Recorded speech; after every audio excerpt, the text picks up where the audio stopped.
Hari ini, TV PSS membawakan liputan mesyuarat agung tahunan PIBG yang menghimpunkan ibu bapa dan warga sekolah. Program pada hari ini mengeratkan hubungan antara pihak sekolah dan ibu bapa. Selain itu, program ini juga dapat memberikan ruang kepada ibu bapa menyuarakan pendapat mereka bagi kebaikan bersama. Mari kita tengok apa yang diorang buat dalam tu. Jom!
Assalamualaikum warahmatullahi wabarakatuh. Terima kasih kerana hadir pada hari ini.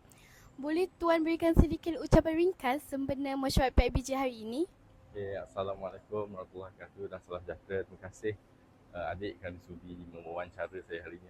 Okay, saya ucapkan berterima kasih kerana sekali-sekali dijemput untuk mempromosikan sebagai YBT sekolah. Dan Alhamdulillah kita berjaya insyaAllah hari ini untuk melaksanakan AGM kelas. Dan saya harap kerjasama semua parent dan juga pihak sekolah untuk kita sama-sama menghasilkan kata sepakat untuk kita gerakkan aspirasi sekolah. Pada pendapat Tuan, apa peranan PIBG dalam membantu perkembangan murid di sekolah? Okey, pada pendapat saya lah, sejak dulu lagi PIBG ni merupakan satu jambatan ataupun bridging di antara pihak sekolah dan juga ibu bapa. Mereka ini membantu untuk merealisasikan hasrat sekolah lah dari pelbagai sektor ataupun pelbagai perspektif, terutama daripada kurikulum dan juga sasiah. Okey, PIBG juga adalah penyampai ataupun perantara di antara ibu bapa untuk mencapai hasrat bagi membantu pihak sekolah secara berhemah. Selain itu, saya boleh simpulkan bahawa PIBG merupakan rakan strategik di antara pihak sekolah untuk kita sama-sama memajukan aspirasi sekolah yang telah ditetapkan. Pandangan Tuan, sejauh manakah penglibatan aktif ibu bapa dalam mesyuarat agung hari ini memberi impak positif kepada komuniti sekolah? Baik, terima kasih untuk TV PSS SKPP 11.3. Jadi penglibatan ibu bapa khususnya PIBG dalam program-program sekolah pun terutama sekali aspek sumbangan yang diberi sama ada sumbangan dalam bentuk kewangan, tenaga, idea, ini sebenarnya amat menyokong membantu pihak sekolah dalam melancarkan lagi segala program yang dirancang.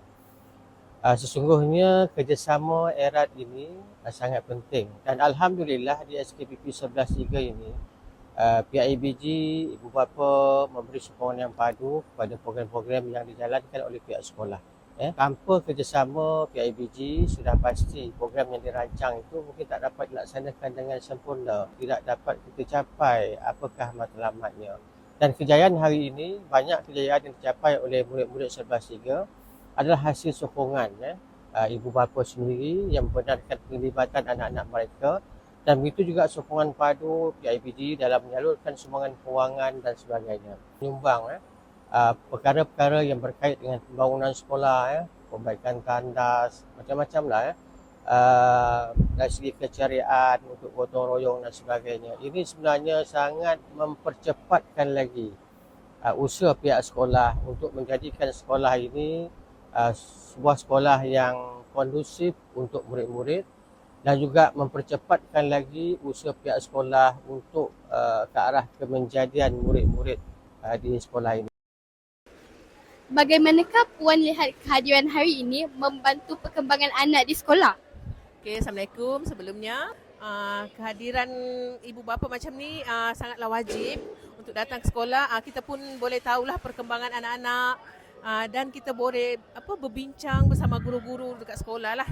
Daripada kehadiran ini adalah kita dapat berbincang dari aspek macam mana kita nak menambah baik kualiti anak-anak dekat sekolah. Lepas tu kita boleh tengok kekurangan apa yang ada dekat sekolah ni untuk kita tambah baik. Dekat situ juga kita boleh bertukar-tukar fikiran dan pendapat antara ibu, ayah dan penjaga lah, termasuk cikgu-cikgu. So salah satunya sumbangan dan buah fikiran ibu ayah itulah sangat penting untuk anak-anak lebih bagus dalam kondisi sekolah yang selesa. Itulah saja. Terima kasih.